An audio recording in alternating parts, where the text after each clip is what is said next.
کیونکہ آج کل یہ اس قسم کے اعتراضات ممبر سے بھی بہت کیے جانے لگے کہ واہ کیا حجاب اتنی بڑی اہم چیز بنا دیا گیا کہ آپ نے کہا کہ فاطمہ کی سیرت کا اہم ترین پیغام حجاب، جس کے لیے فضائل کو علی کے ذریعے سے پہنچایا گیا۔ جی ہاں، میں آ رہا ہوں اس منزل کے اوپر کہ کیوں یہ جملہ میں نے کہا۔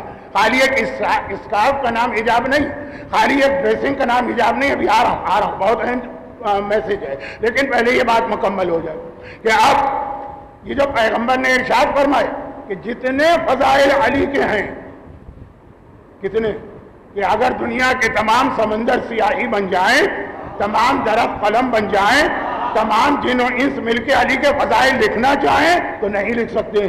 یہ سارے خود بخود اس حدیث کی وجہ سے یہ سارے خود بخود فضائل فاطمہ بن گئے، اتنے فضائل۔ اور اسی لیے ایک بات اور یاد رکھیں، ضمنی بات آ گئی ہے، وہ یہ کہ دو چیزیں اسلام میں ایسی، ابھی تو میں نے جو حجاب کے بارے میں خالی بات شروع کی، اب پوری نہیں کر پاؤں گا کیونکہ یہ والی چیز اس وقت جو میرے ذہن میں آئی ہے اسی فضائل علی اور فضائل فاطمہ کے تسلسل میں ہے، تو اس کو آج ہی مکمل کر لوں تاکہ کل دوبارہ یہ دہرانا نہ پڑے۔ ایک بات یاد رکھیں، دو چیزیں ایسی کہ جو اسلام میں ایسی قائم ہوئی کہ ایک یادگار ہے علی کی اور ایک یادگار ہے فاطمہ کی۔ علی اور فاطمہ، ذرا پیغمبر نے کہا نا کہ فضائل میں میچنگ ہے، تو میچنگ کئی حوالے سے۔ پہلی بات یہ سن لیجیے، اللہ کے رسول شہزادی کے بابا ہیں، مگر پیغمبر علی کے بھی بابا۔ روایت کیا ہے؟ آج پہ امام کی مشہور روایت، مجھے معلوم ہے کہ آج کل یہ روایتیں بہت پڑھی جا رہی ہیں، لیکن ایک ربط کلام کے لیے پیغمبر کا ایک مشہور ترین لقب نہیں، کنیت، ابو القاسم، قاسم کے بابا۔ امام نے سوال بھی کیا تھا راوی سے اور پھر امام نے جواب بھی دیا تھا، وقت نہیں ہے کہ میں پوری روایت پڑھوں۔ شیخ صدوق نے اخبار عیون الرضا میں آج بھی امام سے ہی بات نقل کی۔ ابو القاسم، قاسم کے باپ، پیغمبر نے یہ سوال کیا کہ معصوم نے سوال کیا، یا چھوڑ دیجئے حدیث کے الفاظ میں بہت وقت لگے گا۔ قاسم کے بابا، راوی کا سوال یہ تھا کہ آخر پیغمبر کو ابو القاسم کیوں کہتے ہیں؟ پیغمبر کے سب سے بڑے بیٹے کا نام تھا قاسم۔ آج بھی حج پر جانے والے، عمرے پہ جانے والے جب مکے میں جناب خدیجہ کی قبر کی زیارت کرتے ہیں تو بالکل پہلو میں ایک چھوٹی سی قبر اور یہ زیارت وہاں پر پڑھائی جاتی کہ یہ جناب قاسم کی قبر، پیغمبر کے سب سے بڑے بیٹے جو باپ اور ماں کی زندگی میں انتقال کر گئے، اور اس طرح انتقال کر گئے کہ وہ سورہ جو شاید میں کسی ایک مجلس میں سرنامے پہ پڑھوں گا، میں نے عرض کیا نا کہ میں ہر مجلس میں الگ آیت تلاوت کرتا ہوں، وہ نازل ہوا اِنَّا شَانِعَكَ هُوَ الْأَبْتَرُ، تیرا دشمن ابتر ہے، ابتر مانے جس کی نسل کٹ جائے۔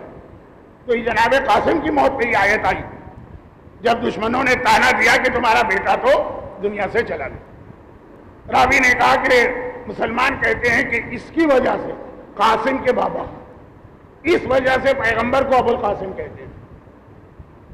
ہم اور آپ دعائے توسل کا آغاز کس سے کرتے ہیں؟ پیغمبر کی ابو القاسم کنیت سے۔ امام نے کہا نہیں، وہ ہے، وہ ظاہری اعتبار سے ہے لیکن وہ حقیقت نہیں۔ پتہ ہے کہ قاسم کسے کہتے ہیں؟ قاسم ہے ہمارے دادا علی ابن ابی طالب کا لقب۔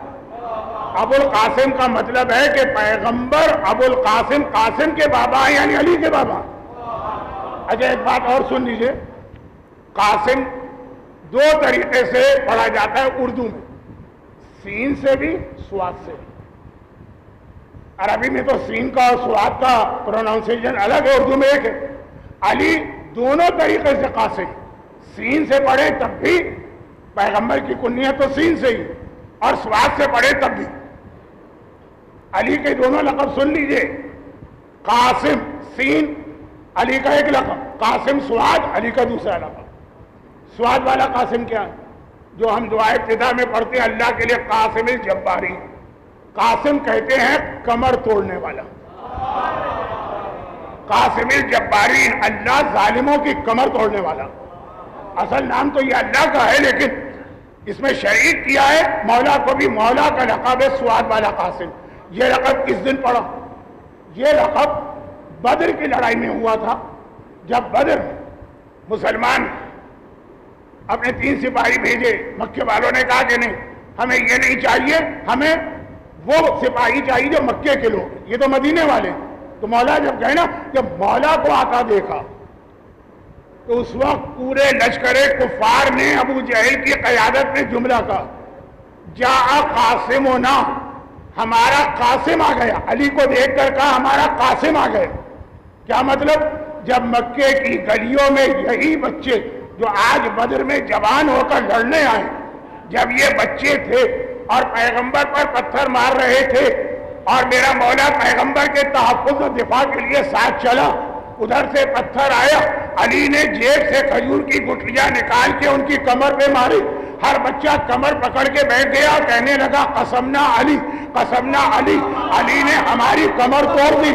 اس دن سے علی کا لقب بنا قاسم.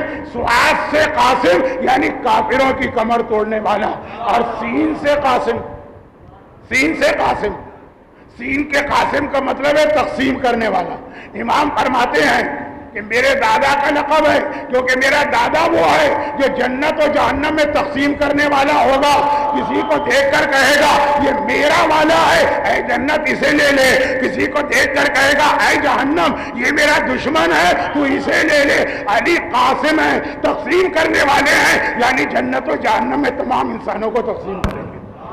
یہ پیغمبر علی کے بھی بابا ہیں، فاطمہ کے بھی بابا. علی اور فاطمہ کفو ساتھ چل رہے ہیں، مگر ایک جگہ جا کر سیرت میں 2 چیزیں آ جاتی ہیں. ایک یادگار. یادگار کا لفظ تو اچھا نہیں ہوتا، یادگار کہتے ہیں جو چیز ختم ہو جائے. ایک سنت، ایک طریقہ اسلام میں ایسا ہے جو علی کی وجہ سے قائم. حکم خدا ہے مگر ذریعہ علی کو بنایا. اور ایک سنت و طریقہ اسلام میں وہ جو فاطمہ کے ذریعے سے قائم. حکم خدا ہے ذریعہ فاطمہ بنی.